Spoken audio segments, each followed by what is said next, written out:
Salam sejahtera Malaysia. Selamat pagi tuan-tuan dan puan-puan yang dihormati sekalian. Denyut nadi suara rakyat terus bergema di channel ini. Okey, tuan-tuan dan puan-puan yang dihormati sekalian, berita terkini, akhirnya Sultan Perak, Sultan Nazrin bertitah lagi. Tuan-tuan dan puan-puan yang dihormati sekalian, salah seorang daripada Ketua Duli yang Maha Mulia, Sultan-Sultan yang ada di Malaysia, pastinya antara yang paling mendapat perhatian apabila ialah Ketua Duli yang Maha Mulia Sultan Nazrin. Kerana baginda adalah seorang sultan yang memang betul-betul padu, mantap. Ampun tuanku. Sultan Nazrin Zahir rasa duka cita. Kenapa baginda Sultan rasa duka cita pula kali ini tuan-tuan dan puan-puan yang dihormati sekalian?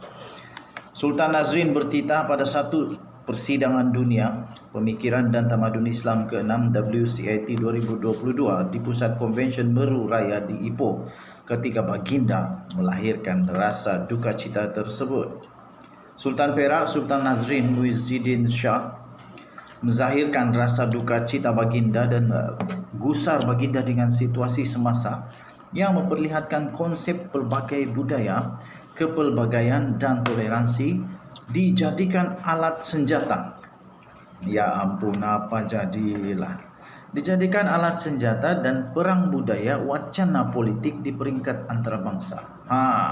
Itulah sebabnya kenapa baginda Sultan Perak ini bertitah dengan rasa duka cita. Baginda bertitah tanpa kepelbagaian budaya, dunia menjadi semakin miskin dan rakyat serata dunia juga semakin hari semakin enggan untuk berkongsi nilai kemanusiaan. Dalam ucapan titah baginda tersebut, baginda berkata, pada hemat saya, perubahan sikap yang mendalam terhadap kepelbagaian budaya merupakan suatu tragedi kerana ia menyemai benih-benih perpecahan dalam sesebuah negara sehingga membawa kepada pengusiran warga dan krisis pelarian. Tambah baginda lagi, pada masa yang sama, kitalah yang bakal kerugian apabila menolak dan menafikan kepelbagaian budaya.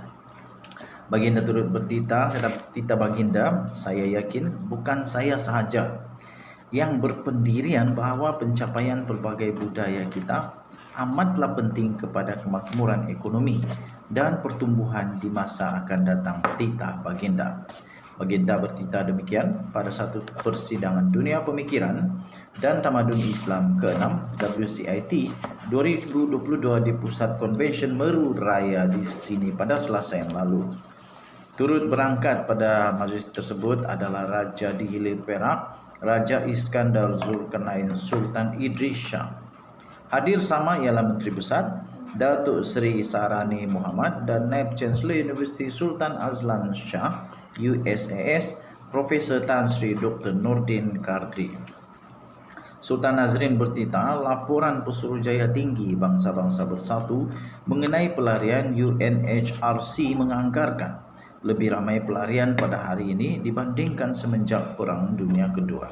Titah baginda, banyak data dan pelbagai cara digunakan sebagai pengukur kepelbagaian budaya serta kesan daripada kewujudannya.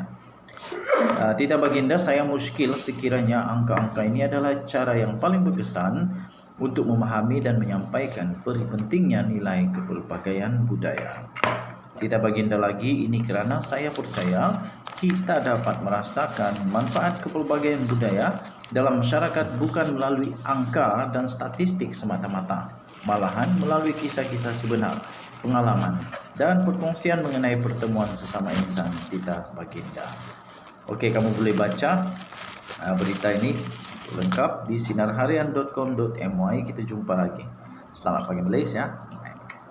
Salam sejahtera Malaysia. Selamat pagi tuan-tuan dan puan-puan yang dihormati sekalian. Denyut nadi suara rakyat terus bergema di channel ini. Okey, tuan-tuan dan puan-puan yang dihormati sekalian, berita terkini, akhirnya Sultan Perak Sultan Nazrin bertitah lagi. Tuan-tuan dan puan-puan yang dihormati sekalian, salah seorang daripada Ketua Duli yang Maha Mulia sultan-sultan yang ada di Malaysia pastinya antara yang paling mendapat perhatian apabila sultan ialah Ketua Duli Yang Maha Mulia Sultan Nazrin, kerana baginda adalah seorang sultan yang memang betul-betul padu mantap. Ampun tuanku. Sultan Nazrin Zahir rasa duka cita. Kenapa baginda sultan rasa duka cita pula kali ini tuan-tuan dan puan yang dihormati sekalian? Sultan Nazrin bertitah pada satu persidangan dunia pemikiran dan tamadun Islam ke-6 WCIT 2022 di Pusat Konvensyen Meru Raya di Ipoh ketika baginda melahirkan rasa duka cita tersebut.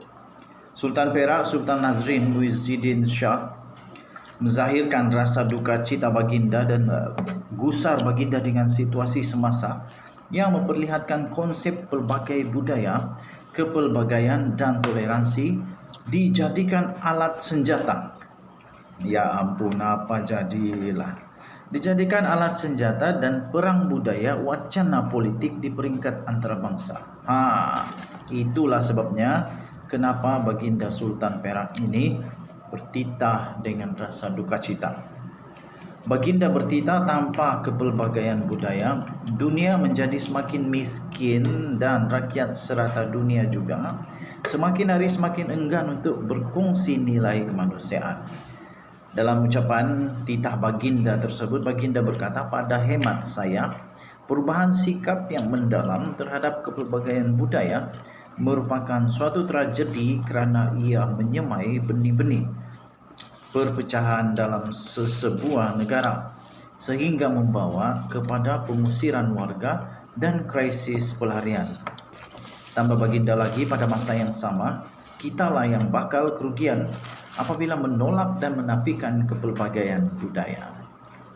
Baginda turut bertitah, kata titah baginda, saya yakin bukan saya sahaja yang berpendirian bahawa pencapaian pelbagai budaya kita amatlah penting kepada kemakmuran ekonomi dan pertumbuhan di masa akan datang. Titah baginda. Baginda bertitah demikian pada satu persidangan dunia pemikiran dan tamadun Islam ke-6 WCIT 2022 di Pusat Konvensyen Meru Raya di sini pada Selasa yang lalu. Turut berangkat pada majlis tersebut adalah Raja di Hilir Perak, Raja Iskandar Zulkarnain Sultan Idris Shah. Hadir sama ialah Menteri Besar Datuk Seri Sahrani Muhammad dan Naib Chancellor Universiti Sultan Azlan Shah USAS Profesor Tan Sri Dr. Nordin Kardri. Sultan Nazrin bertitah, laporan Pesuruhjaya Tinggi Bangsa-Bangsa Bersatu mengenai pelarian UNHRC menganggarkan lebih ramai pelarian pada hari ini dibandingkan semenjak Perang Dunia Kedua. Titah baginda, banyak data dan pelbagai cara digunakan sebagai pengukur kepelbagaian budaya serta kesan daripada kewujudannya. Titah baginda, saya muskil sekiranya angka-angka ini adalah cara yang paling berkesan untuk memahami dan menyampaikan peri pentingnya nilai kepelbagaian budaya. Titah baginda lagi, ini kerana saya percaya kita dapat merasakan manfaat kepelbagaian budaya dalam masyarakat bukan melalui angka dan statistik semata-mata, malahan melalui kisah-kisah sebenar, pengalaman dan perkongsian mengenai pertemuan sesama insan. Titah baginda. Okey, kamu boleh baca berita ini lengkap di sinarharian.com.my. Kita jumpa lagi. Selamat pagi Malaysia.